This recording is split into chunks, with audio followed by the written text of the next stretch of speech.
Namo tassa bhagavato arahato samma sambuddhassa. Good evening to everyone, dear Dhamma friends. Today also we are going to talk about some facts with regards to the spiritual path. We have been talking about this spiritual path during several Dhamma discourses. Today also we are going to discuss some important facts, especially with relates to the sphere of concentration. So at the beginning we were talking about the virtue or the sila or the morality.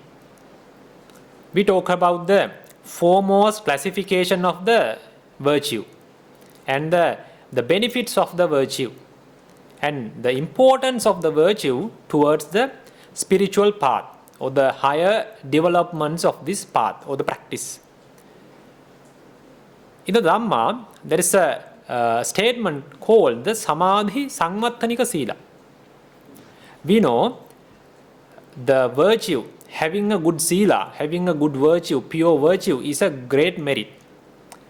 By protecting the sila, a person can go to the divine world, or he can attain so many good results because of his pure virtue. That is obvious. But in this practice, we have to think that the sila is not our ultimate objective. The sila is the Samadhi Sangvattanika Sila. That is the sila which helps for the developments of the concentration. That is our objective. Why we should improve our sila, why we have to keep or maintain the pure sila within us in a way that which helps for the development of the concentration. That is meant by the Samadhi Sangvattanika Sila. Because the sila is the foundation for this practice, entire practice, for the spiritual path. Without having the sila, proper sila, we cannot attain the higher results of this virtue. But at the same time, we have to think, we have to keep it in our mind that this sila should be developed in a way that which helps for the development of the concentration. And then we moved to the sphere of concentration. Now we have been talking about this concentration. Actually, we are talking about the prerequisites of the concentration. We have not yet come to the states of the concentration or the jhana levels or the concentration levels. Still we are talking about the prerequisites for the concentration. What we have to do before we start or before we develop the concentration. In that concentration sphere also, there is a statement called the Panya Sangvattanika Samadhi. That is, we know that jhana or the concentration is also a great merit than the pure virtue. Samadhi or the concentration, higher levels of the concentration or the jhana levels, it's a very great or the higher level of wholesome that helps you to go to the Brahma realm even. But those results are not our ultimate objective. Even though it gives higher results by developing the concentration, still that is not our ultimate objective. Our ultimate objective should be within this practice. The concentration should be developed in the way that which helps for the development of the wisdom. The wisdom is developed by the vipassana, the insight meditation. By developing the insight meditation, we can achieve the insight knowledges. That is the wisdom, that is the way how we develop the wisdom. Then ultimately you can achieve the noble paths and the fruition and ultimately the ultimate liberation, nibbana. That is the use, that is the necessity of samadhi in this entire practice. not going to the Brahma realm. That is not our ultimate objective. In this practice, we have to develop our samadhi or the concentration in a way that which helps for the wisdom or the development of the wisdom. Because all the higher results in this practice, there can be insight knowledges, noble paths and the noble fruitions, ultimate nibbana. They are not the results of the sila itself. They are not the results of the concentration itself. The nibbana or the noble paths or the insight knowledges are results of the wisdom. They are achieved by the wisdom, not only by the sila or not only by the samadhi. The virtue and the concentration itself cannot make someone achieved those higher results of this spiritual path. They are achieved by the wisdom. So in order to develop the wisdom, we need the concentration. In order to develop the concentration, we need the virtue. That is the brief explanation of this threefold spiritual path, sila, samadhi and panya. Now we are in the sphere of the concentration. Actually, we are talking about the prerequisites of the concentration. When we talk about the prerequisites of the concentration, in the Dhamma, when the Dhamma is explained, there is a method when the Buddha is explaining, admonishing to the disciples. He is following a method. First, he is admonishing. First, he is advising to the disciples about the things, what should be avoided, what should be suppressed or eliminated. That is the first thing the Buddha is doing when he is giving the admonishments. Then he giving the advices or the admonishments. What should be developed? What should be attained? In the Dhamma, that is why it is mentioned, kāmānaṁ ādīnavam dasseti. That means the drawbacks or the bad results of the karma is given at the beginning. Then the nekkamme ānisansam dasseti. The benefits of the nekkamma, benefits of giving up, that is the way, that is the method, what is used by the Buddha. That is the way of explaining Dhamma. In the same way, in this concentration sphere, in this samadhi sphere, we are explaining the facts, what we have to avoid, what we have to suppress or eliminate at the beginning. Then we have to talk about the facts or the things, what we should develop. That is the way we should discuss Dhamma, or we have to understand Dhamma. In this samatha sphere, in this concentration story, what are the things what we have to pancha nīvaraṇa, the 5 hindrances, those are the things what we have to suppress in these concentration levels, in this samatha sphere. When you want to achieve the higher levels of the concentration, access concentration or the absorption concentrations, then you have to eliminate or you have to suppress these 5 hindrances. Not only the 5 hindrances, all the other akusalas we have to suppress, which is in the level of hindrances. But especially these 5 hindrances are the main obstacles to attain the higher levels of the concentration. So in the concentration story or that sphere of concentration, we are talking the 5 hindrances should be suppressed because they are the main obstacles to achieve the higher levels. Therefore, in this samatha sphere, we are talking about the 5 hindrances because they are the dhammas we have to suppress at the beginning in order to go forward. Because of that, we have been talking about these 5 hindrances. Now we have already talked about discussed about the first two hindrances, which is the Kama Chanda Nīvaraṇa or the sensual desire, in the first Dhamma discourse about these nīvaraṇas. During the second Dhamma discourse, last Dhamma discourse, we talked about the ill will or the hatred, which is the Vyapada Nīvaraṇa. Now we are going to talk about the third hindrance, which is the Sloth and Torpor or the Thīnamiddha Nīvaraṇa.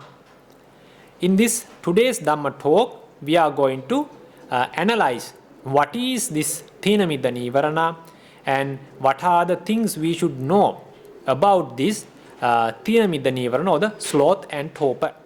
So these are the topics what we are going to talk about the Sloth and Torpor Nīvaraṇa. What are these topics we are going to talk? What is the Sloth and Torpor, and what are the Dhamma explanation with regards to the Sloth and Torpor hindrance, how it is described in the Dhamma. Why two realities are combined as one nīvaraṇa? That means during the last two hindrances, the first is Kāmacchanda Nīvaraṇa. That is, when we talk about the realities, that is one reality which is called the tanha or the lobha, what we call the sensual desire. That is one reality and one nīvaraṇa. One reality is called, or one reality is described as the nīvaraṇa level. That sensual desire is not, every time it is not a nīvaraṇa, but the developed one is the nīvaraṇa. So anyway, in this kama, sensual desire, the lobha is the reality which comprises. Then during the second nīvaraṇa also, we had in the Vyapada Nīvaraṇa, the dosa, ill will or the hatred was the nīvaraṇa. One reality and one nīvaraṇa. But in this nīvaraṇa, the speciality is sloth or the thīna and the torpor, the middha. Though these two realities are two chetasikas, two realities, because they are two different mental factors and they have their own existence as a reality. But in this nīvaraṇa story, when we talk about the hindrances, these two, sloth and torpor, in Pali, the thīna and middha, are combined together and we discuss as one hindrance, one nīvaraṇa. And also we are going to talk about what is the reason to combine these two realities as one nīvaraṇa. Then the behavior of the Thīnamiddha Nīvaraṇa, when it emerges in our mind, how it acts, how it behaves, those things are also we are going to discuss. What are the causes to arise Thīnamiddha? What are the environment? What are the reasons to emerge this sloth and torpor? And a simile with regards to the Thīnamiddha, to understand well about this Thīnamiddha Nīvaraṇa, and how we should identify Thīnamiddha Nīvaraṇa. When it arises, how we can identify it is a Thīnamiddha, and simple things what we can do in order to identify, and what we should do when we are with the Thīnamiddha Nīvaraṇa, and also how we can suppress, because in this concentration sphere we are going to eliminate those, we are going to suppress those hindrances. In this Thīnamiddha Nīvaraṇa, what are the things we can do in order to eliminate or suppress this Thīnamiddha Nīvaraṇa? And also at the end, how the relief from the Thīnamiddha helps to develop the concentration. Those are the topics we are going to talk. We are going to discuss today under the sloth and torpor hindrance of the Thīnamiddha Nīvaraṇa. The first topic is, what is the sloth and torpor or the Thīnamiddha Nīvaraṇa? The Pali statement is also given, which is taken from the Samanya Phala Sutta commentary. So we are going to talk about the meaning or the translation of that Pali statement. Sloth. This is the name which is given for the Thīna. Sloth is mental passivity or inactivity of the mind, which is the Thīnaṃ Chitta Gelanya. Gelanyam is the state of the sick person. We can say Gelanyam is the sickness. So the mind, when the mind is got sick, the sickness of the mind is called the Thīna or the sloth. Sloth is the sickness of the mind, sickness of the consciousness. Torpor, the middha, refers to the sluggishness or the rigidity of the cetasikas.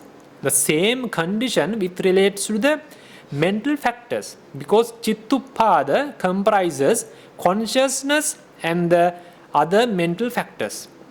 That is called the Chittuppada as one unit. But it comprises consciousness and these cetasikas or the mental factors. When we talk about this nīvaraṇa, the sluggishness or the rigidity or the apathy or the laziness of the mind is called the Thīna or the sloth, and the laziness of the mental factors we call the torpor, Thīna and middha. That is the difference of these two realities. Cetasika gelanya, that means the sickness of the mental realities or the mental factors we call the middha or the torpor. When they are combined, we say the sloth and torpor hindrance. When they are combined, when we combine the Thīna and middha, it is a Thīnamiddha nīvaraṇa. When we combine the sloth and torpor, we call the sloth and torpor hindrance. That is the brief definition or the explanation we can give for the Thīna and middha. Chitta gelanya and the cetasika gelanya. That is the sickness of the mind or the laziness of the mind and the laziness or the sickness of the mental factors. Then we are going to talk about when the sloth and torpor is emerged, the mind tends to the sleepiness. We can say the sleepiness of the mind, laziness, inactivity, rigidity, sluggishness, lethargy.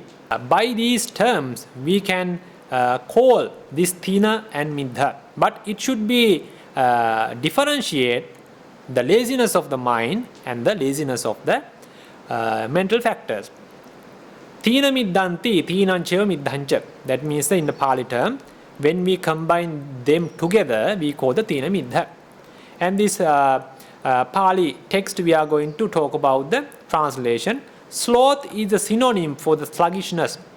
That means the tesu, among these two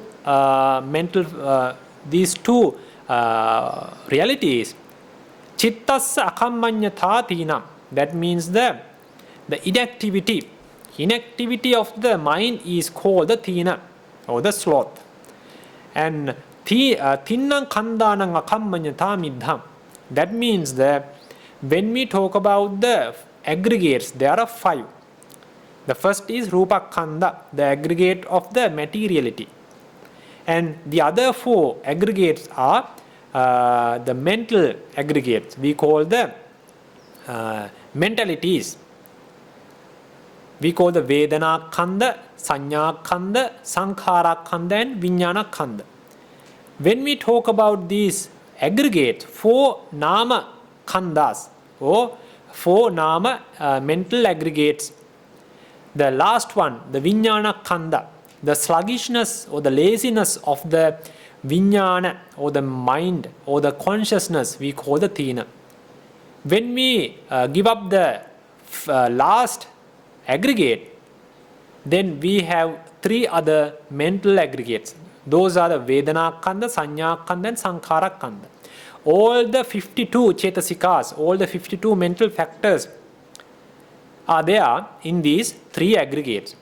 So the sluggishness or the laziness, rigidity or the inactivity, laziness of these 3 aggregates, that is why it is mentioned Tinnang kandhanang akammanyatha. The inactivity of these three aggregates is called the middha. That is the meaning of this Pali text. Sloth is a synonym for the sluggishness or the passivity. It refers to the sluggishness of the mind. Torpor is the sluggishness or the passivity of the other three mental aggregates. What are those three mental aggregates? Vedanakanda, Sanyakanda and Sankarakanda. The inactivity, laziness or the sluggishness of these three mental aggregates we call the middha. Then it is described in different ways. Tatta katamantina. In that area, in that sphere, in that context, what is thīna? What is sloth? Mental, there are so many words which is given under the sloth to describe what is sloth. That is akammanyatha, oliyana, salliyana, leena. Those are the terms which were given to describe this thīna. Sloth is the mental unreadiness, unwieldness, hesitance, sluggishness, being stuck, sticking, clinging. Those are the terms we can use to describe this sloth. In the simple way, we can say the laziness or the sluggishness. But all these terms can be used to describe this sloth reality. And in the same way, tatta katama middham. In that context, what is the middham? What is the torpor? And it is given as the kayasa akalyata. That is the kaya. This is in here, in this context, kaya is not the body. Kaya is the other three aggregates. That is a vedana, sanya and sankhara. Those three, or all the mental factors or the chetasikas, we call the kaya. When we are talking something about these chetasikas, we call that the kaya, chitta and kaya. Here the kaya is not the physical body, but which relates to the chetasikas. So what is torpor? Bodily, with regards to the mental factors, or the three aggregates. Unreadiness, unwieldness, the same terms are given in with regards to the middha to describe the middha reality, or the sloth, or the torpor reality. This is called the torpor, though these terms are given in order to describe the sloth reality. But we have to understand these two, sloth and torpor, or the thīna and middha, are two different realities, because they are described separately with different terms as two realities. So in this nīvaraṇa, these two realities are combined as one nīvaraṇa. Then we are going to talk about why two realities are combined as one nīvaraṇa. Now we know in this Thīnamiddha nīvaraṇa, two realities are combined for one nīvaraṇa.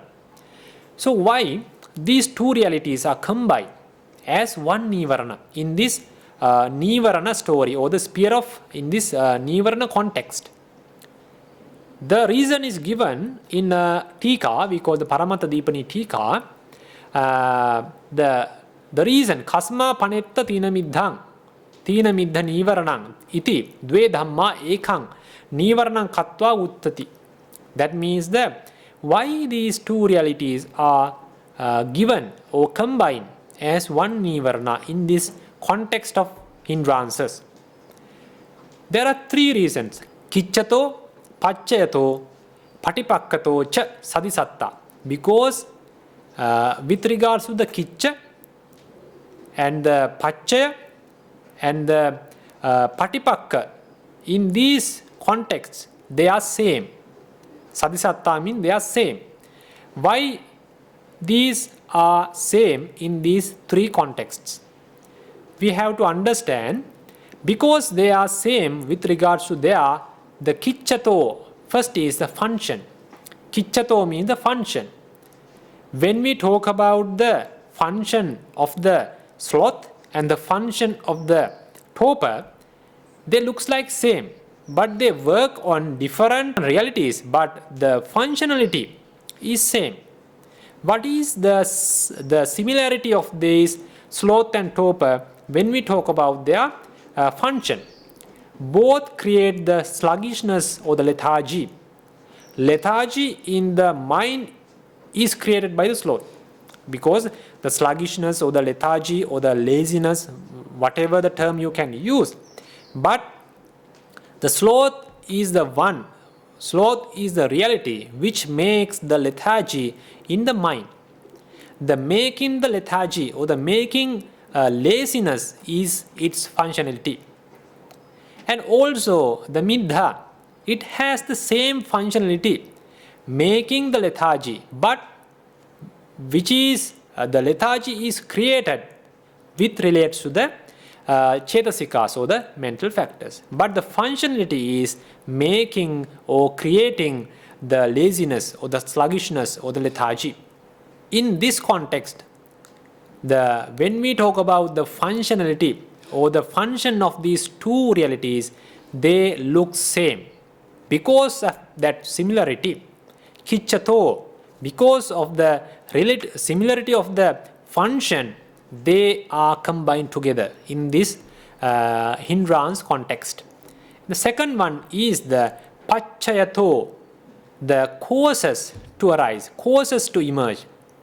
When we talk about the sloth, what is the main reason or what are the reasons to emerge the sloth in our mind? Discontent, we call the arati, apathy, fidgeting, indolence, after meal drowsiness are the causes to arise both sloth and torpor.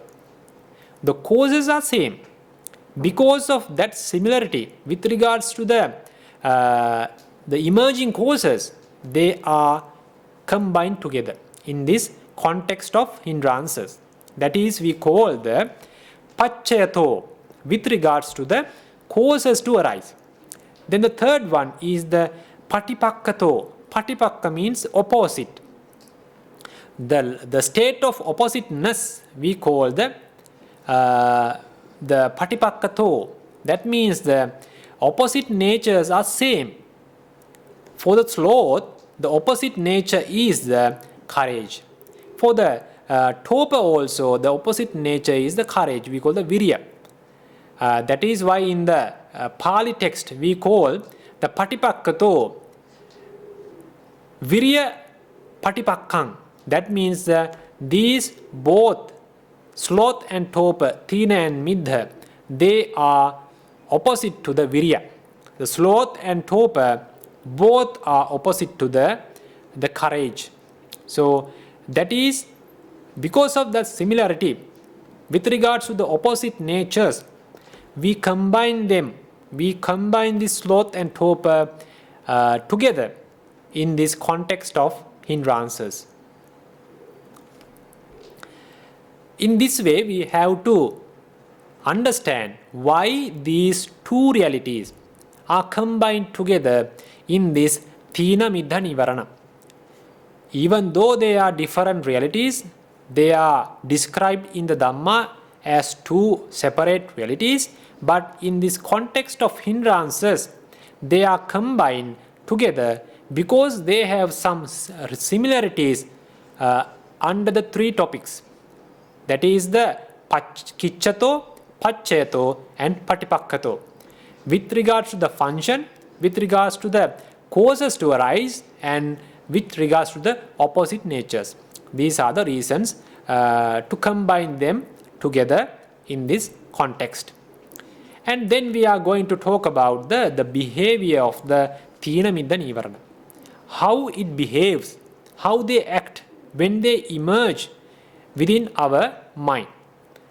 The Thīnamiddha nīvaraṇa is feeling of sleepiness, sluggishness, passivity, inactivity and lethargy.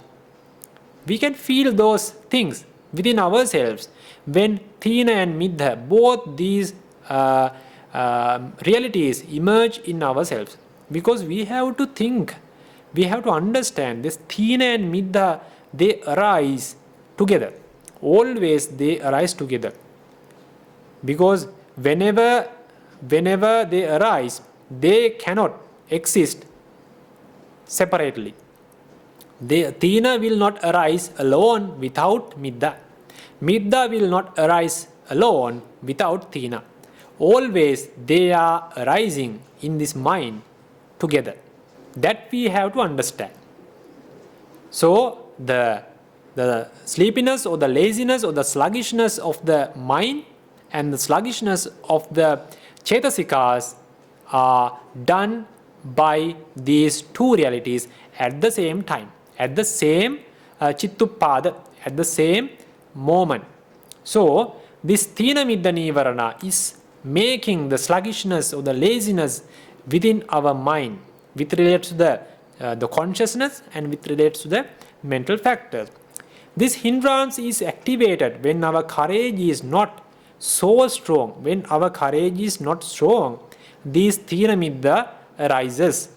And also when we are not contemplating about the benefits of the courage, when we are not contemplating wisely what we can achieve by developing the courage, then the Thīnamiddha can arise within ourselves and they can tend our mind to the laziness or the sluggishness or the rigidity, passivity.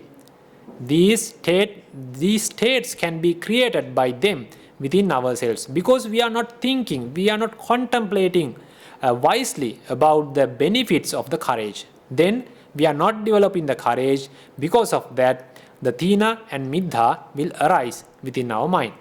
We may feel discontent, arati, about the practice because we don't have that happy feeling towards the practice. When the Thīnamiddha is there, we are not happy. And also when we are not happy about the practice, whatever the thing what we do, that can be a day-to-day thing or something you are doing by your body. When you are not happy about that thing, then this Thīnamiddha comes. You don't have that happy feeling, the satisfaction towards the thing what you are doing. When a person is practicing the spiritual path, when he is not happy, when he is not satisfied with this practice, then this Thīnamiddha comes, it emerges within ourselves and it drags our mind to the laziness, the condition of the sluggishness. This is the nature of Thīna and Middha, because when we don't have that happy feeling, we call that the arati. Discontent is the unhappy feeling or the lack of the courage towards the thing, towards the practice or whatever the thing you do. The arati, discontent. Discontent is the you are not satisfied with the thing what you are doing. So that is the behavior, that is what we can identify. This Thīna and Middha. When we are not happy about something, when we are not satisfied with something, then this Thīnamiddha comes and it will drag to the sluggishness. Every time we point our concentration at our practice, when we are trying to develop the concentration, when this Thīnamiddha arises, then it drags us out from the practice. This hindrance may pop up and distract us. When Thīnamiddha is there, you tend to the sleepiness. Because while you are doing the meditation, when you will fall into sleep because of the Thīnamiddha. When you are listening to Dhamma talk or the Dhamma discourse, within 15 minutes, 20 minutes, you will fall into the sleep because your courage is not enough, not that much strong, because you are not happy about the thing what you are doing, about the Dhamma talk, about the meditation. If you are not happy about the thing what you are doing, then slowly the mind will fall into sleep, because the Thīnamiddha arises and Thīnamiddha drags or distract you from the practice or whatever the thing you do. That is the behavior of the Thīnamiddha. It creates these unwanted states in our mind, sluggishness, rigidity, passivity, lethargy, or whatever the thing we can call. These things are created by this Thīnamiddha nīvaraṇa. That is the behavior of the Thīnamiddha nīvaraṇa. Then Thīnamiddha increases the sleepiness Because whatever we do, we call the sleepy, we feel the sleepiness. Or sometimes while we are doing that, we fall into the sleep. While you are doing the meditation, while you are reading a book, while you are listening to Dhamma, you will fall into the sleep because Thīnamiddha is developing the sleepiness within ourselves. That is the behavior. Sometimes Thīna and Middha arises when attending to an unsuitable meditation object. Sometimes all the meditation objects are not appropriate to everyone because we have to choose the most suitable meditation object for ourselves, because that should be done with the help of a teacher. If you are doing unsuitable meditation object, if you are following unsuitable meditation object, then you are not happy about that. Then with the time, while you are doing the meditation, sometimes you will fall into the sleep because that Thīnamiddha arises because you are not happy. That is not suitable for you. That meditation objective is not suitable for your character. That is why you are not happy. If you have chosen appropriate or suitable meditation object, then you are happy. While you are doing the meditation, you are happy, then that Thīnamiddha will not arise. Then you can maintain continuous meditation during that period of time without having the Thīnamiddha, without falling into the sleep. That is what happens when you choose unsuitable meditation object. This hindrance has a kind of heavy mental effect on us because when the Thīnamiddha arises, we feel our body is very heavy. Sometimes we cannot bear our own body. We trying to fall down because we cannot bear even our body. We cannot bear because of the effect of the Thīnamiddha nīvaraṇa. That is why it is mentioned, this hindrance has a kind of heavy mental effect on us and also the body. So how Buddha admonished to get rid of this sloth and torpor? How the admonishment is given, it is in the Pali context, Pali text, which is taken from the Samanyapala Sutta, and the meaning is abandoning sloth and torpor. Thīnamiddhaṃ pahāya, abandoning sloth and torpor, he dwells, viharati, he dwells with a mind devoid of sloth and torpor. Mindful, alert, alert means with the wisdom. That is called the sato sampajano. Sato means the mindfulness and the sampajano means the you are acting with the wisdom. Abandoning the sloth and torpor, that means the Thīnamiddhaṃ pahāya. He dwells with a mind devoid of sloth and torpor. Vigata Thīnamiddho viharati, because he dwells without the Thīnamiddha or the sloth and torpor. And also mindful and alert. Here alert means the with the wisdom. That is meant by sato sampajano. Sato means the mindfulness. Sampajano is with the wisdom. With the wisdom. So sato sampajano is mindful and alert with wisdom. Perceiving light. Āloka saññī. That means that with the help of the light, the perceiving light, and he cleanses his mind of sloth and torpor. He suppresses the sloth and torpor from his mind. He eliminates the sloth and torpor. And then we are going to talk about what are the causes to arise the Thīnamiddha. Here, the Pali text also given, I am going to talk about the meaning or the translation about this Pali text. There are states such as discontent, arati. Discontent is you are not happy about the practice, about the thing what you are doing. You are not satisfied with that. That is called the discontent, arati. And apathy is the thandi. That means that you have the laziness or the lethargy towards the practice. You are not that much courage enough to engage with that practice. Then also the fidgeting, that the vijambita, when you wake up early in the morning, you feel something that you are not active. Then you are trying to bend your body, you are trying to stretch your arms, and you are moving your legs, hands.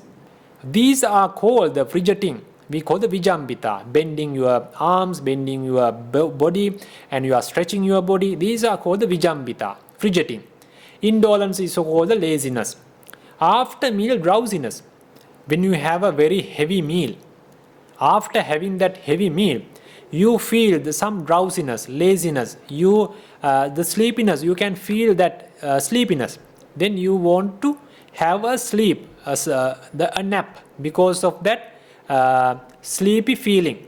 That is called the after meal drowsiness, batta sammado, and mental sluggishness, chetaso linatta, the laziness or the sluggishness of the mind.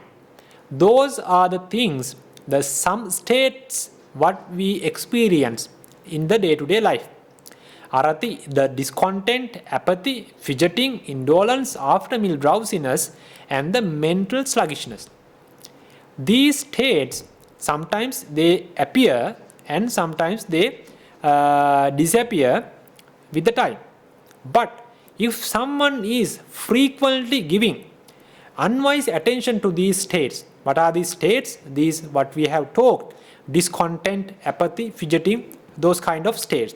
So if someone is giving the unwise attention, they are contemplating about these states without the wisdom. Unwisely, they are giving the attention. This is the nourishment for the arising of sloth and torpor that has not arisen. Because if you don't have the Thīna and Middha within your mind, even though you are not having the Thīnamiddha, if you are paying unwise attention towards these states such as discontent, apathy, and fidgeting, then this will be a cause to arise the unarisen sloth and torpor within your mind. That is the cause to arise. And also, if you have a very weak level of Thīnamiddha within your mind, then you are paying attention unwisely to these states such as discontent, apathy, then also that the weak level of the Thīnamiddha will come to a very strong level. Then sometimes you will fall into the sleep. You will stop your work and you will do some other works because you are not happy. You don't have that courage to continue that work, to continue that meditation, to read that book, to listen to the same Dhamma talk. Then you will give up that, or sometimes you will fall into sleep because of unwise attention to these states such as discontent and apathy. So this is the main cause which is given in the Dhamma as the reason to arise or emerge in the mind these two hindrances, these two realities, actually one hindrance, Thīnamiddha, nīvaraṇa. So these arati and thandi and these terms are described in commentaries like arati adisu ayoniso manasikarena Thīnamiddhassa uppado hoti. Because if someone is paying unwise attention towards these states, it is mentioning these Thīnamiddha, these two realities or one nīvaraṇa will arise within your mind. Thandi nama kāyālasiyata. Thandi is the sluggishness or the laziness of the mind, or chetasika, or in your body. That is what you can feel. Thandi is the kāyālasiyata, that is the laziness of the body. Vijambita nama kāya vinamana. Vijambita is the bending your body, stretching your body, moving your legs and hands in order to avoid the laziness. That is called the vijambita. Bhatta sammado, we talked the after meal drowsiness. Those are described in this Pali text. The hindrances blinker and screw up our mind so that we unwisely attend. Ayoniso manasikaroti. We are like contemplating about these things without the wisdom. Unwisely we are paying attention to our states such as discontent. Unwise attention is based on ignorance, because the avijja or the moho is the base.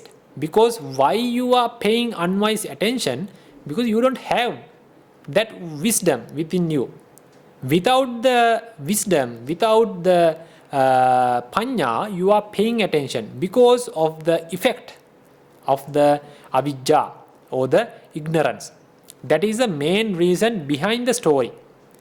Because of avijja, you are paying attention unwisely to these states such as discontent, apathy, or the after meal drowsiness, towards these kind of states. Then the ignorance is the root condition. We have to understand that ignorance is the root condition, because all the nīvaraṇas are based on this avijja or the ignorance. It is the root condition for suffering, which is a lack of understanding the true reality or the abilities, you can say. This hindrance is the defilement that limits our vision. Because when you have the Thīnamiddha nīvaraṇa, when you are in the sleepiness, when you have the sluggishness within yourself, you don't have that full capacity of yourself. You cannot pay the attention towards the external conditions. When you are listening to Dhamma, if you are struggling with Thīnamiddha, with the sloth and torpor, you cannot pay the attention towards that Dhamma sermon. If you are in the sleepy mode, you cannot read a book in a very good level. Because of that Thīnamiddha nīvaraṇa, this limits our vision. You cannot engage with the thing what you are doing in that same moment. Because of that Thīnamiddha, the courage will be reduced. Your true potential will be reduced, and you cannot see the realities very well. You cannot see the real scenario, what is out there. That is what is happen when you have the Thīnamiddha within yourself. It distracts us from focusing our mind into clear stillness. When you are trying to develop the meditation, when you are trying to develop the concentration, this will distract us. Because when you have the Thīnamiddha, you cannot continue the meditation. You cannot develop the concentration with the Thīnamiddha. You have to suppress that. You have to give up that Thīnamiddha, and you have to continue. You have to engage continuously in that meditative process. That is why that Thīnamiddha distracts us from focusing into clear stillness. This hindrance prevents our mind from directly knowing the true nature of our being. Because when you have the Thīnamiddha, you feel that sleepiness, you feel inactivity, because you are in the state of sluggishness, lethargy, rigidity. You cannot move your body as you wish. Because of that, you cannot identify your true potential. You cannot use your true capacity towards the thing what you are doing. That is the disadvantage of this having the Thīnamiddha nīvaraṇa. Then we are going to talk about the simile with regards to the Thīnamiddha nīvaraṇa.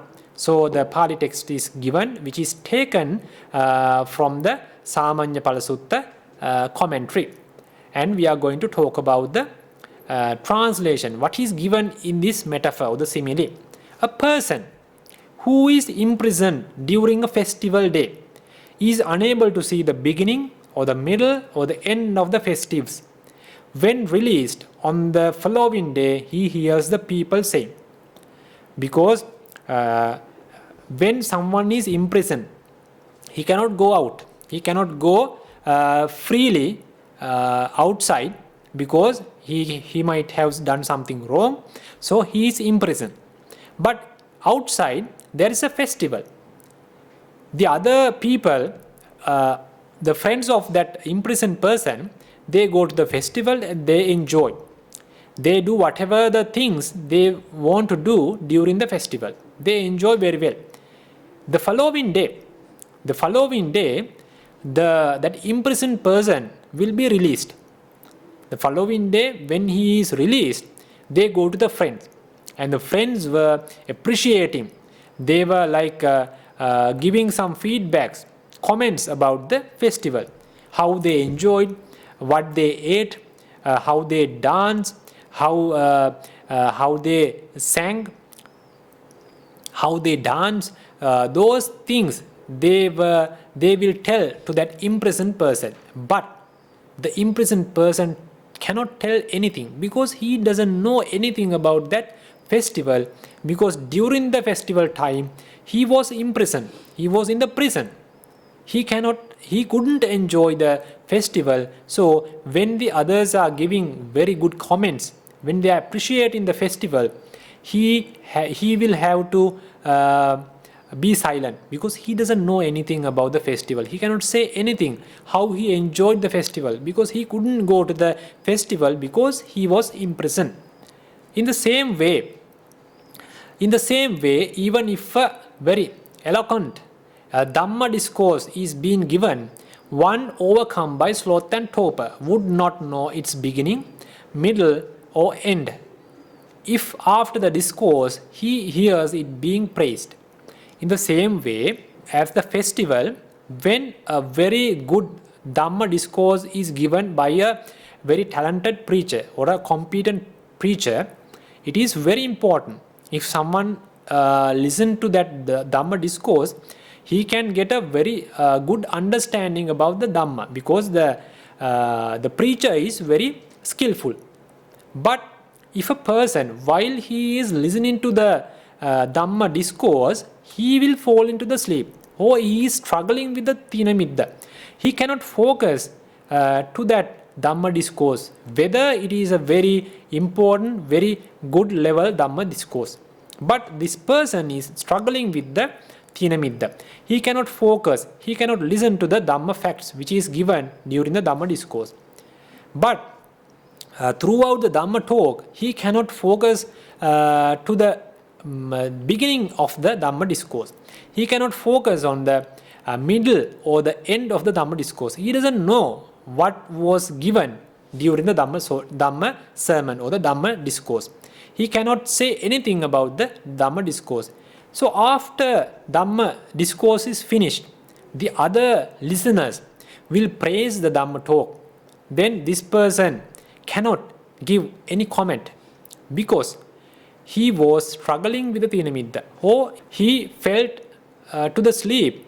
Because of that, he couldn't hear the Dhamma discourse. He doesn't know anything about the Dhamma discourse or the Dhamma facts which were given during the Dhamma discourse. When the other friends are praising, are appreciating them, or when they are discussing about the Dhamma facts which were given through the Dhamma discourse, this person who was struggling with the Thīnamiddha, who fell into the sleep, he cannot say anything about the Dhamma discourse, because he couldn't hear that. As an imprisoned person, when the festival is going on, because that simile is given when that is not the bad side of the Dhamma discourse. Like the festival, there is nothing wrong with the festival. Festival was good. The people can go to the festival and enjoy it. But this person was imprisoned. The wrong is with the imprisoned person. Because he was imprisoned, he couldn't enjoy the festival. Likewise, in the same way, in the simile, when someone is listening to the Dhamma discourse, there is nothing wrong with the Dhamma discourse. It was a very good one.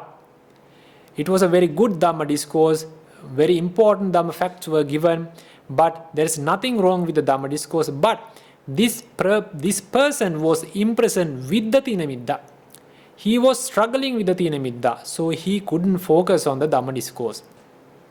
In this way, this metaphor was given by the Buddha, and it was described in the commentary in this manner. So we have to learn, or we have to understand about this Thīnamiddha. when someone is having the Thīnamiddha or someone is struggling the Thīnamiddha, he is like an imprisoned one. He cannot do what he wants because he is struggling with the Thīnamiddha. He cannot utilize his full capacity or the true potential within himself towards the thing what he is doing. Whatever the thing, it can be meditation, listen to Dhamma, reading a book, or whatever the thing by what you are doing by your body or the word or the mind. Whatever the thing you do, you cannot utilize your true potential because you are like an imprisoned one. You cannot do whatever you want by your body, word or mind because you are in the inactive mode. You are within the sluggishness. You are in the sleepiness. You are in the lazy condition.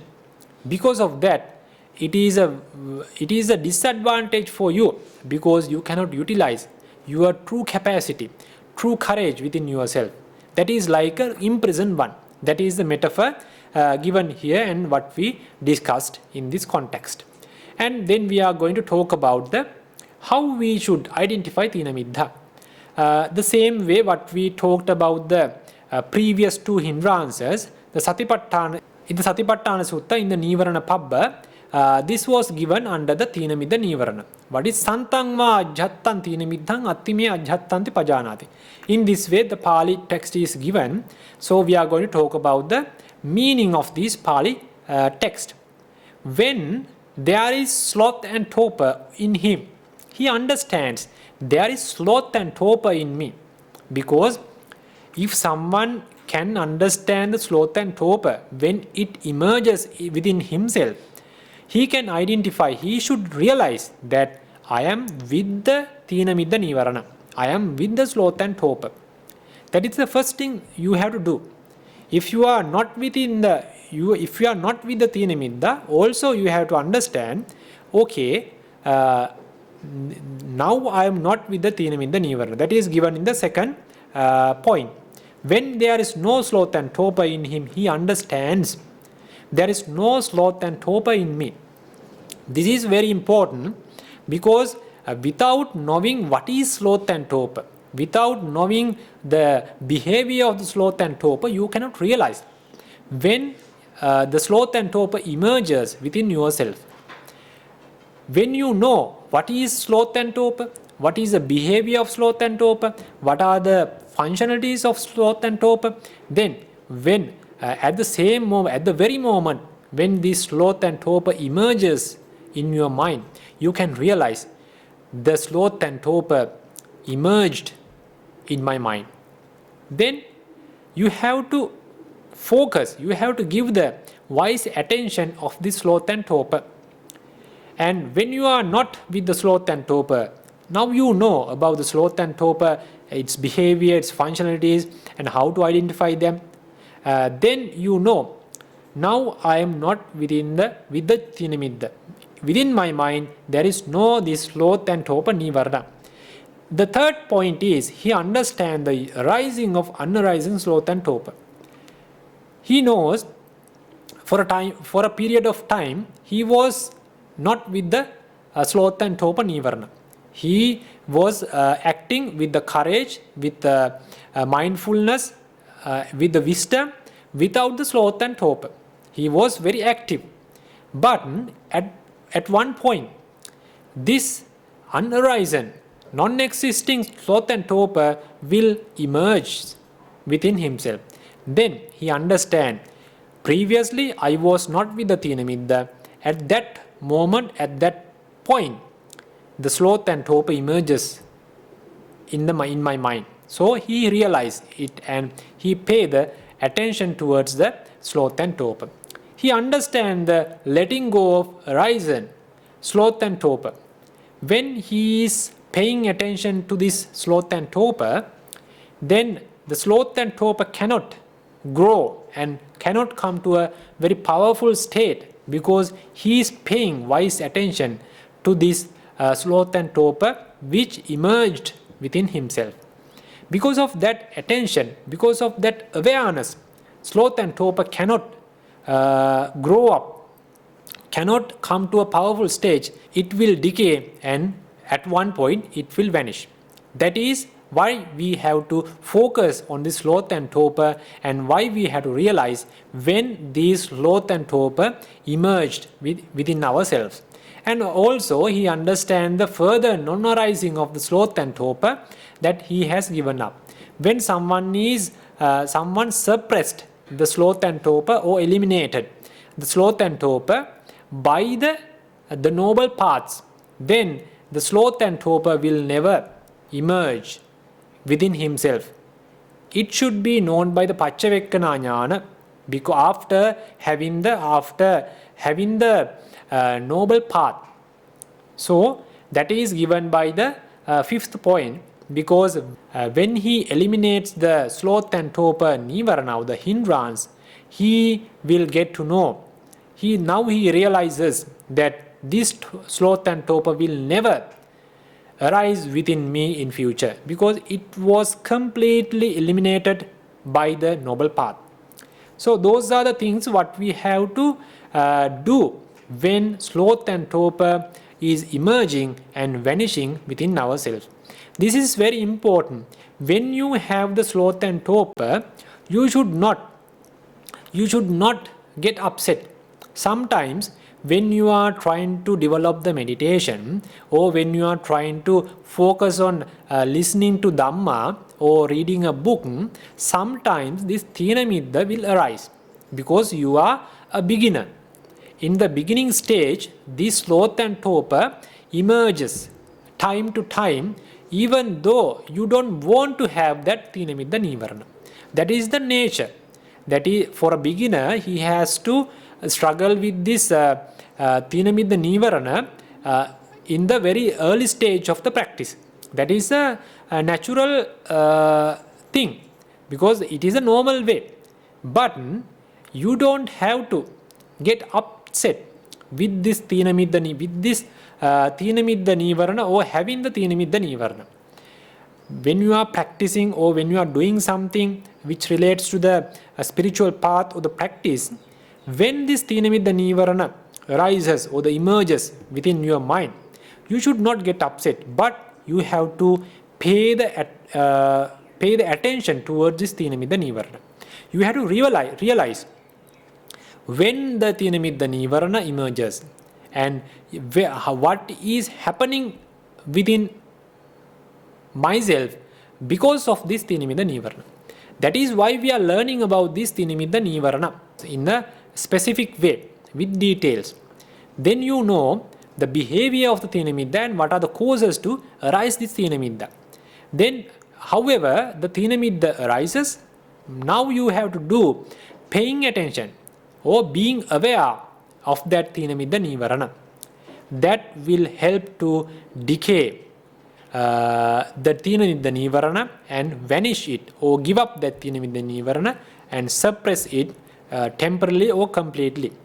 That is what you have to do when you have the Thīnamiddha nīvaraṇa. If you get upset when you have the Thīnamiddha nīvaraṇa, then sometimes the unarisen Vyāpāda nīvaraṇa can come to the emerging state. Earlier you didn't have any nīvaraṇa. Then you are practicing, you are trying to focus on the meditation. Then the Thīnamiddha comes. Then you get upset.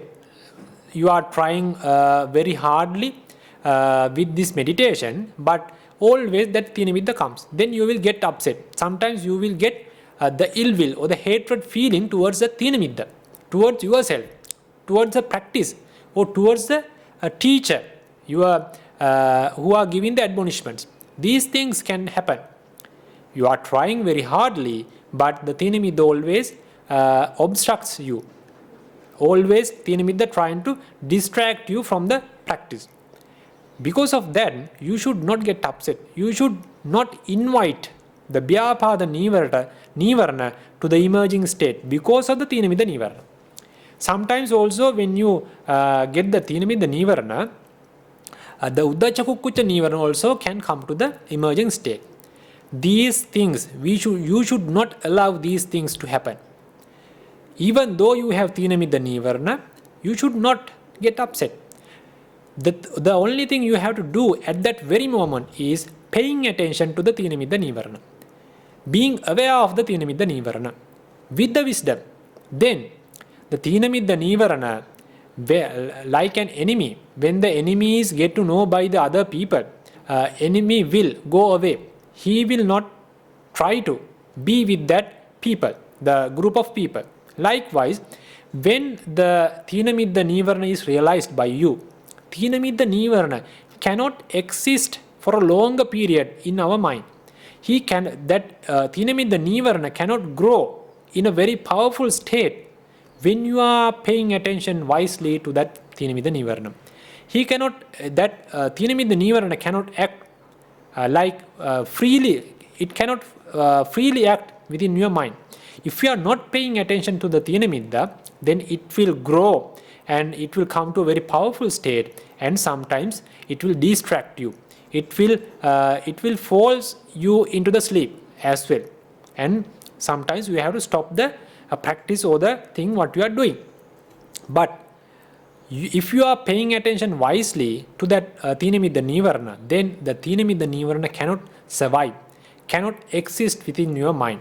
Slowly it will decay, and at one point it will decay. It will vanish from your mind. Then you have to realize, earlier you were with the Thīnamiddha nīvaraṇa, now it vanished, and now in my mind there is no any sluggishness, there is no any laziness, there is no inactivity in my mind. Then you can realize, now I am free from Thīnamiddha nīvaraṇa. Then you have to focus on the practice or whatever the thing you were doing before the Thīnamiddha nīvaraṇa arises. In that way you have to realize this Thīnamiddha nīvaraṇa. The hindrances exist in everyone. This present is not a personal failing. You should not think in that way as a personal failure. It is a very normal condition for every beginner. So you should not think about that as a personal failure. It is useful to see their occurrences as an important opportunity to investigate them. As the same way what we have discussed with the previous two hindrances, you can take this as an opportunity to investigate how the Thīnamiddha nīvaraṇa behaves, how the Thīnamiddha nīvaraṇa arises, how the Thīnamiddha nīvaraṇa will vanish with my awareness, with my action. So you can investigate the behavior or the existence of this Thīnamiddha nīvaraṇa. You can take that exact opportunity to investigate that. Sometimes it is wise to not attempt to quickly get rid of a hindrance, because when you get upset or when you are trying to do something immediately to get rid of the Thīnamiddha nīvaraṇa which is emerged within your mind, then sometimes the other nīvaraṇa, it is like an invitation for the other nīvaraṇas. Vyapada nīvaraṇa, uddacca kukkucca nīvaraṇa, vicikicca nīvaraṇa. These hindrances can arise because you are focusing very well, you are trying hard, but this Thīnamiddha nīvaraṇa obstructing you every time. Then you sometimes suspect the practice. You get something angry towards the environment, towards the food, towards your teacher, towards the practice. These can happen because you are trying to do something too quickly. That is not the better way you have to follow. You have to do the paying attention. Just paying attention will do the work.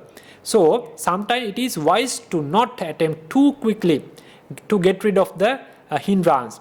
You have to just paying attention, but to use it as a chance to learn something about the Thīnamiddha nīvaraṇa. The stronger the hindrance, the more important it is to investigate them. When Thīnamiddha nīvaraṇa is so powerful, very strong, then it is an opportunity to investigate the Thīnamiddha nīvaraṇa in a deeper way. So you can utilize that opportunity as a very important period of time to investigate that Thīnamiddha nīvaraṇa. Then how we can suppress Thīnamiddha nīvaraṇa and what steps we can follow in order to suppress the Thīnamiddha nīvaraṇa. There are the rousing elements in the Pali context. Athi bhikkave arambha dhatu, nikkama dhatu, parakkama dhatu, tatta yoniso manasikara bahulīkāru. There are we have to understand there are rousing elements. That means the Arambha Dhatu, that is the segment of the courage or the virya, and the persistent element, that is the Nikkama Dhatu, and the exertive element, Parakkama Dhatu. If someone is giving frequently attention to these three states, rousing element, Arambha Dhatu, a persistent element, Nikkama Dhatu, and exertive elements, the Parakkama Dhatu, when someone is giving the wise attention frequently to these three states, then this is the unarisen sloth and torpor does not arise. And the arisen sloth and torpor is abundant. When you are paying attention to these states, the states of the courage, states of the virya, the Arambha Dhatu is the kind of a virya, Nikkama Dhatu is the kind of a virya, and Parakkama Dhatu is the kind of a virya. When you are paying attention wisely to these three states, then unarisen, which didn't come to the emerging state, you can maintain that nīvaraṇas in the suppressed manner. They will not come to the emerging state. And also, when you have this Thīnamiddha nīvaraṇa within yourself, if you are focusing about these three states, then the emerged Thīnamiddha nīvaraṇa also will vanish. That paying attention will help to decay and vanish or suppress the existing Thīnamiddha nīvaraṇa as well. Arambha Dhatu nama Patamarambha Viryam. What is this rousing element? Oh, Arambha Dhatu. What is this rousing element? That is Arambha Dhatu nama Patamarambha Viryam. That means when you try to do something, because when you think to do something, first you have to start it. In most of the cases, people think many things to start. Sometimes with relates to the business, with relates to the education, with relates to their own family or something. To be a successful man, they think a lot of things, but many of them cannot even start them. Very few people start things as they thought. To start that thing as they thought, he needs a courage. We call that courage the rousing element or the Arambha Dhatu. That is mentioned by Patamarambha Viryam. The very first courage you have to be with you, you have to utilize within you to start a work. When you think to meditate, sometimes a person is thinking, oh, I have to do the meditation, I have to learn Dhamma, but he never starts because he doesn't have that Arambha Dhatu or Patamarambha Virya. If someone is having that Arambha Dhatu or the rousing element or the Patamarambha Virya, then he starts. Sometimes at the same moment he will start, or sometimes with the time he will, with the plan, he will start the work as he thought. It is a very important thing to start a work. Not only thinking the work, not only thinking, not about the, sometimes the making plans is not only the thing. The planning is a very good thing, but anyway, you have to start to do that. The planning, sometimes many plans will not work out. You have to plan something to do, but as well as the planning, you have to start that to do. Otherwise, you cannot continue. Otherwise, you cannot come to a successive. You cannot come to a successful stage. In order to start a work, the courage needed to start the work we call the Patamarambha Virya or rousing element, Arambha Dhatu. The Nikkama Dhatu is the Nikkama Dhatu nama Kosa Jato Nikkamantataya Tato Balavataram. Sometimes a person will start the work according to the plan as he thought, but the laziness comes. When the obstacles come, then he will feel laziness. He will feel lazy. then because of that laziness, because of the sluggishness or the inactivity within himself, sometimes he will stop that work. That is why you have to come through. That is why you have to win that laziness within yourself. Many people can start the work, but within them, very few will continue that work. To continue that, you have to suppress your laziness. You have to suppress these inactivity, sluggishness, the lethargy, discontent. These states you have to suppress by your courage. That is a different level of courage, but it is more powerful than the Aramba Dhatu or the Patamaramba Virya, rousing element. This Nikkama Dhatu or the persistent element is more powerful than the rousing element. If someone is having the Nikkama Dhatu or the persistent element, he can continue the work what he has started, even though he is having many obstacles. That is done by the courage, level of the courage, we call that the Nikkama Dhatu. That is called the persistent element. And also sometimes, and also what is given by the Parakkama Dhatu. Parakkama Dhatu nama param parang tanang akkamanto tatopi balavatara. This Parakkama Dhatu means the exertive element. That means this is more powerful than the rousing element, and even this is more powerful than the persistent element. This is more powerful than the Aramba Dhatu and Nikkama Dhatu. That is why we call the Param Tanang Akkamanto. If someone is doing the meditation, if someone is very skillful in the virtue, he is protecting, he is maintaining the pure levels of the virtue, he will do very well in the virtue state. But it is not the end. Even though you have the pure sila within you, that is not the end. You have to come to the next level. You have to start developing the concentration. The start in the concentration is not the end. You have to achieve some concentration levels, higher concentration level. That can be access concentration or the absorption concentration. If someone is skillful that, but it is not the end. You have to come to the next level. What is the next level?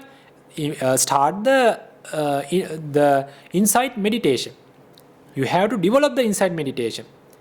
But starting the insight meditation is not the end. You have to achieve some higher levels of insight knowledges. Achieving the insight knowledges is not the end. You have to achieve the noble paths and the fruition. Likewise, there are stages. If someone is doing one stage very well, he is very skillful in that stage, but he is not having the courage to go to the next level. After 2-3 levels, when he is not having the enough courage to go beyond that, to continue with the next stages, then he will have to give up the practice. He will not get the true benefits of this practice. That is what is given by the Param Parang Tanang Akkamandato. He is coming to the next stage and he will do the best and he will go to the next stage. Then the next stage he will do the best and he will go to the next stage. That is the Param Parang Tanang Akkamandato. He will not stop at the middle. He knows what should be done next. How should it be done, and he will do as needed, and he will not give up the practice, and he will win. He will achieve the results at that specific level. That is done by the exertive element we call the Parakkama Dhatu. Very few. When we consider about the society, many people doesn't have that exertive element. Many have Aramba Dhatu, many have Nikkama Dhatu, but when it comes to the many higher levels of stages, then they will not have the stage to succeed in those higher levels. That is called, if someone is having that courage, if someone is having that courage to succeed in all the stages, step by step, that is called the Parakkama Dhatu. And we call it the exertive element. If someone is giving frequent attention to these Arambha Dhatu, the rousing element, Nikkama Dhatu, the persistent element, and the Parakkama Dhatu, the exertive element, because of giving the wise attention to these three states, or because of contemplating about these three states, about the courage, then it will be the great cause or the very strong cause to suppress the Thīnamiddha. He knows, he has that courage, and also he thinks about these things, how he should contemplate about these three states. He should contemplate about the benefits. If I'm having the Arambha Dhatu, if I'm having the Nikkama Dhatu, if I'm having the Parakkama Dhatu, what are the benefits I would experience? If I'm not having these three stages of the courage, what are the drawbacks? What are the bad outcomes I have to experience? That is the paying attention wisely. That is how he should contemplate about these three stages of the courage, about the rousing elements, persistent elements, and the exertive elements. That is how he should paying attention or contemplate with the wisdom about the courage. Then when he is contemplating about the benefits he can attain with these three states of the courage, then he can suppress easily the Thīnamiddha nīvaraṇa, because now he always thinks about the benefits if he develops these three levels of the courage. It is the great or the powerful cause to suppress or to eliminate this Thīnamiddha nīvaraṇa temporarily or permanently. And also, 6 things are conducive to the abandonment of sloth and torpor. When someone is practicing, when he is engaged with the practice, he has to develop these 6 things. Earlier we talked, when someone experiences the sloth and torpor, at the same time he has to pay attention, he has to wisely think about the sloth and torpor within his mind, because of that he can decay or he can give up that sloth and torpor. That is at the very moment, that is what you have to do at the very moment when you are with the sloth and torpor. These 6 things are the habits. These things should be practiced ourselves as a habit, as a practitioner, to have a suitable environment, not to emerge, not to give a chance to Thīnamiddha to emerge, to come to our mind. Because these 2 steps are different. When you are with the Thīnamiddha nīvaraṇa, you should not try to do something immediately. You should do the paying attention wisely, or you should contemplate, or you should make yourself aware about the Thīnamiddha nīvaraṇa. Then that will help to suppress the Thīnamiddha nīvaraṇa and vanish it. These 6 things are the habits you have to practice, you have to follow within yourself in order to have a proper environment within yourself, not to give a chance to Thīnamiddha nīvaraṇa to emerge or to come to the emerging state.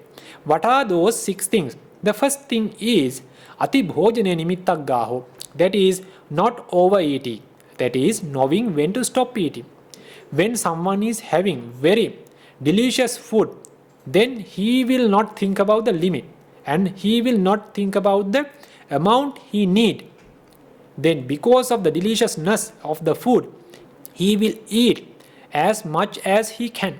That is not the way a practitioner should follow. If a practitioner wants to wants to make a proper environment within himself, not to give a chance to Thīnamiddha nīvaraṇa, then he has to contemplate about the food he is taking. He should have a proper understanding about the amount he actually need. That is what is given here, atibhojane nimittaggahu. That means he knows what is the amount he needs because of this to maintain his good health, good mental health and the physical health. Otherwise, when he get a delicious food, he will not paying attention about the amount he need.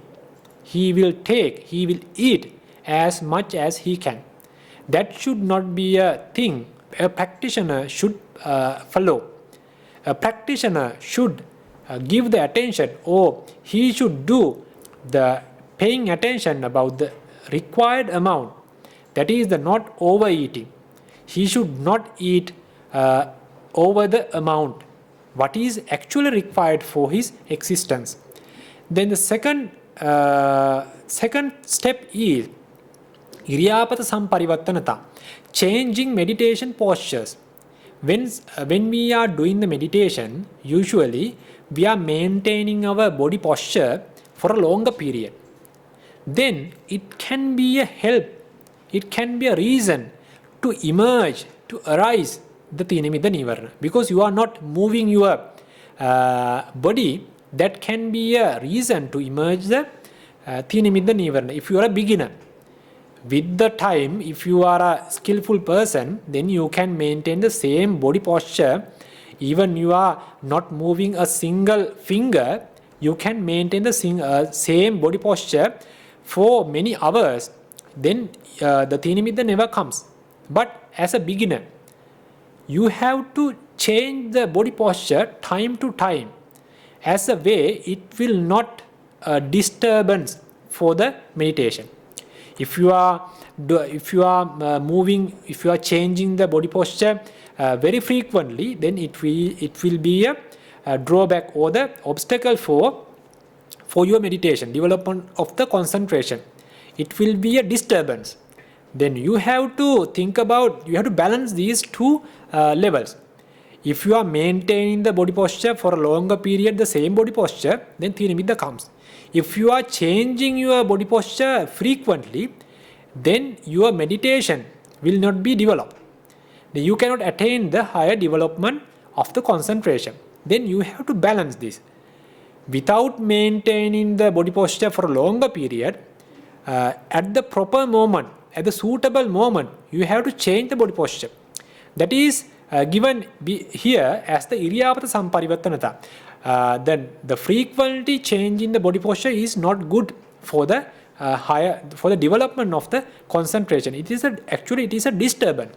So you have to balance these two states. The third one is āloka saññā manasikāro. That is the mental clarity and perception of light. That is the contemplating or recalling about the powerful light sources. When you are doing the meditation during the night, you can think about the sun, the sunlight, which is the surrounding or the environment which is lighted up by the sun.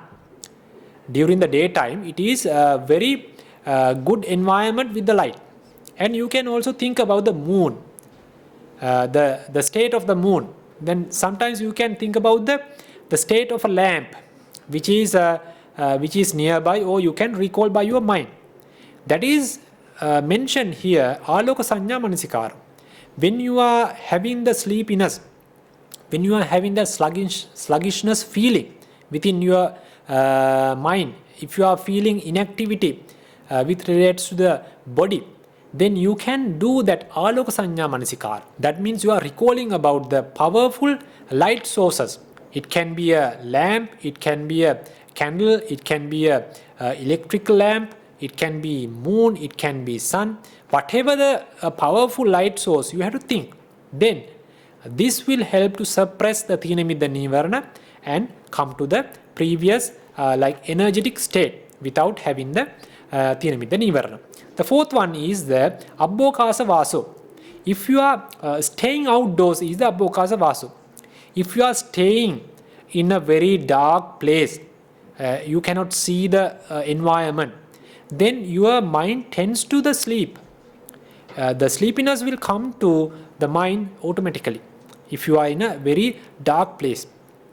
If you are staying outside, you can see the that feeling is there. That is why the meditators are doing the meditation in the open areas, open environments, because it will help to prevent Thīnamiddha nīvaraṇa to come to the emerging state.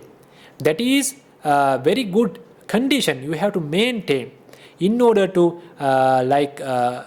obstruct the Thīnamiddha nīvaraṇa come to the emerging state. That is meant by Obhasa Vasu, the staying outdoors, not in the hidden places, dark places. You have to stay in the outdoor places. Then the next two factors are same as the previous two hindrances. The Kalyana Mittata means the noble spiritual friendship. That when you are having friends like who are sleeping a lot and always talking about the sleep, or some the stories which relates to the sleep or laziness, then your mind tends to the sleep. Your mind will have that Thīnamiddha nīvaraṇa. If you are associating good friends who are very courageous, who are always try to limit the sleep and do something very useful, then your mind also tends to develop the courage yourself and develop the practice. That is what is meant by the Kalyana Mittata. Associating noble spiritual friends, or the associating friends who are working hard, not letting the sleeping come to their day-to-day routine. They are limiting the sleep, and they are utilizing that same time for useful works. That is the Kalyana Mittata. Sappaya Katha. Sappaya Katha means the conducive conversation. If someone is always, your friends are talking about the sleep, behaving as a lazy person, they are not very courageous enough, always talking stories which relates to the sleepiness or the laziness, then your practice will be tends to that behavior. Then you always try to associate, and you have to engage with the conversation which helps to obstruct the Thīnamiddha nīvaraṇa, or which helps to suppress the Thīnamiddha nīvaraṇa. Those conducive conversations are also a reason to suppress the Thīnamiddha nīvaraṇa. Those 6 things you have to develop within yourself as a habit. If you are developing these habits as a practitioner, then Thīnamiddha nīvaraṇa will not have a chance to come to the emerging state. Then you can do the practice, you can do the meditation in a very powerful manner, in a very courageous manner, without letting Thīnamiddha to distract you. Then also, when attaining absorption, concentration, jhana, among the 5 jhana factors, we are having the 5 jhana factors, no? Vitakka, Vichara, Pīti, Sukha, Ekaggata. Within these 5, among these 5 jhana factors, we call the jhananga. The initial application, Vitakka, is suppressing the Thīnamiddha nīvaraṇa. How it is given in the Pali, Vitakko kāmacchanda patipakko yoniso sankappana vasen savippāra pavattito. That means Vitakka, the powerful Vitakka. Vitakka is in all the chittas usually, other than few chittas. Many chittas will have the Vitakka mental factor. But here, in the absorption level, this is a very powerful Vitakka. That Vitakka will think about the contemplating with the wisdom. Then by contemplating with the wisdom, that is why it is mentioned yoniso sankappana vasen. Contemplating or recalling with the wisdom, thinking about the wisdom, or paying attention with the wisdom. Savippāra pavattito. It is thinking in a very broad way. Because of that powerful Vitakka, Thīnamiddha nīvaraṇa is suppressed during the jhana, or when you are attaining excess absorption or the excess concentration or the absorption concentration. by the vitakka jhananga, or the initial application mental factor. The Thīnamiddha nīvaraṇa, or the sloth and torpor, will be suppressed by that specific jhananga. And also, that is eliminated by the path of the arahanthood, that the sloth and torpor, the Thīnamiddha nīvaraṇa, will be suppressed eliminated, or the eliminated completely by the arahant magga, or the fourth noble path. That you should know how the Thīnamiddha, or the sloth and torpor, is suppressed during the jhana, or during the absorption level, or the access concentration level, and how it is the completely eliminated by the noble path. Then we are going to discuss about the last topic, how the relief from the Thīnamiddha helps concentration. Pali text is given.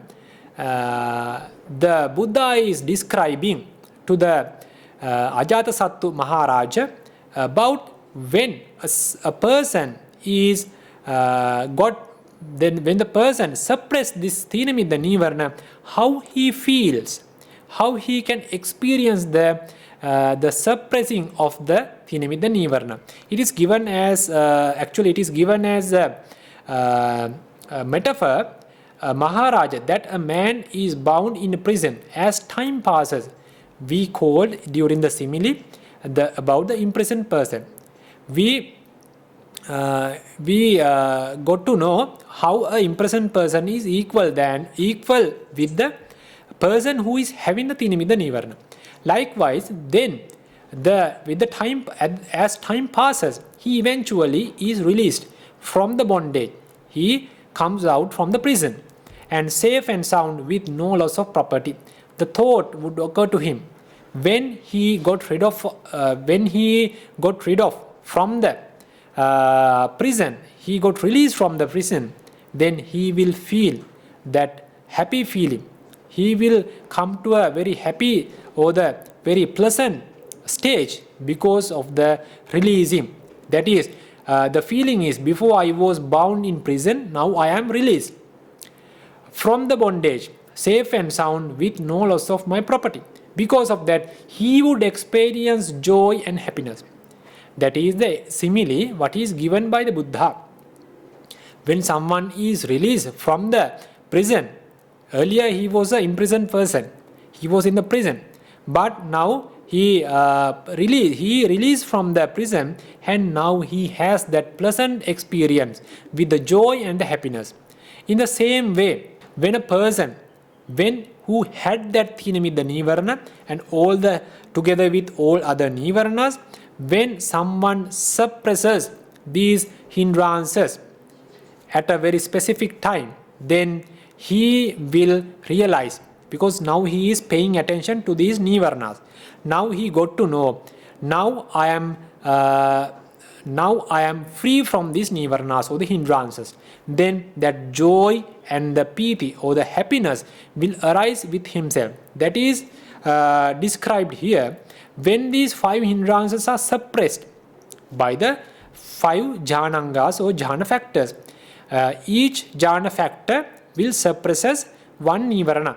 Likewise, 5 jhana factors will suppress all the 5 nīvaraṇas. That is, we call the panchanga vippahinam, panchanga samannāgata. What is suppressed? 5 hindrances. What is in the jhana? That is the 5 jhanangas or the jhana factors. By these 5 jhana factors, these 5 hindrances are suppressed or eliminated. When these 5 hindrances are suppressed, and when someone contemplates his mind, the joy arises. We call the pāmojja. Pāmojja arises. When the pāmojja or the joy is there within his mind, then the rapture, the piti, the developed version of the pāmojja, we call the piti. When someone is having the joy arose because of the suppressing of the pancha nīvaraṇa or the 5 hindrances. Because of that joy or the pāmojja, he experienced or he attained the piti, the developed or stronger version of the pāmojja. When rapture is there, when someone is having the pīti, the serenity or the passaddhi, the chitta passaddhi and kaya passaddhi, both will come to a mature state. When he is having the rapture or the pīti, these passaddhi, kaya passaddhi and chitta passaddhi, both will come to a very stronger state. That is mentioned here. When the serenity or the passaddhi, when the kaya passaddhi and chitta passaddhi come to a mature state, then the pleasure arises within his the kāyika sukha and the cetasika sukha. Both these sukha will come to a very powerful stage. That is what is mentioned here. When the serenity is there, then the pleasure, the sukha arises. When the pleasure is there, when the sukha is there, when the pleasure, the cetasika sukha and the kāyika sukha is there, then the mind tends to the concentration. The minds will come to a concentrated level, because he can attain the concentration. He can pay attention to the meditation object and can achieve the upachara samadhi, the access concentration, and the jhana samadhi, the absorption concentration. That is the path we discuss. That is the path we have to experience by suppressing or by eliminating 5 hindrances. That is the results what we can achieve, and how these elimination or eradication of these hindrances will help to develop the concentration progressively. By eliminating the 5 hindrances, you experience the pāmojja. Then because of the pāmojja, you will experience the pīti. Because of the pīti, you will experience the passaddhi, the both kaya passaddhi and chitta passaddhi. Because of that, you will experience the sukha, cetasika sukha and kāyika sukha. Because of that pleasure or the sukha, you will your mind will tend to develop the concentration. You can achieve the both the concentration levels. That is how the elimination or suppressing of hindrances will help to achieve the concentration. With that explanation of the last topic, we are going to end up the today's Dhamma discourse, and it is better to have a conclusion or a summary what we have discussed and what we have gained knowledge about this Thīnamiddha nīvaraṇa. We talked about several topics. What is sloth and torpor? And we learned that during the Dhamma discourse, the sloth and torpor are 2 different realities, and they are combined together in order to have that one Thīnamiddha nīvaraṇa. And we learn why these 2 realities, the sloth and torpor or Thīna and Middha, combined together as one nīvaraṇa, because of their 3 reasons: kiccato, paccayato and patipakkato. And the behavior of Thīnamiddha nīvaraṇa. When the Thīnamiddha nīvaraṇa arises in our mind, how it acts, how it behaves within our mind, and what are the causes to arise Thīnamiddha nīvaraṇa? What are the helpful conditions to arise or Thīnamiddha to come to the emerging state of the mind? And the simile. We learn about the simile with the imprisoned person, same as a person who is having the Thīnamiddha nīvaraṇa, to understand the behavior or the functionality of the Thīnamiddha nīvaraṇa, and how we should identify Thīnamiddha nīvaraṇa. When we have the Thīnamiddha nīvaraṇa, when it arises, when we have the Thīnamiddha nīvaraṇa, we have to pay attention wisely in order to get rid of the Thīnamiddha nīvaraṇa. Not to do something immediately to get rid of the Thīnamiddha nīvaraṇa.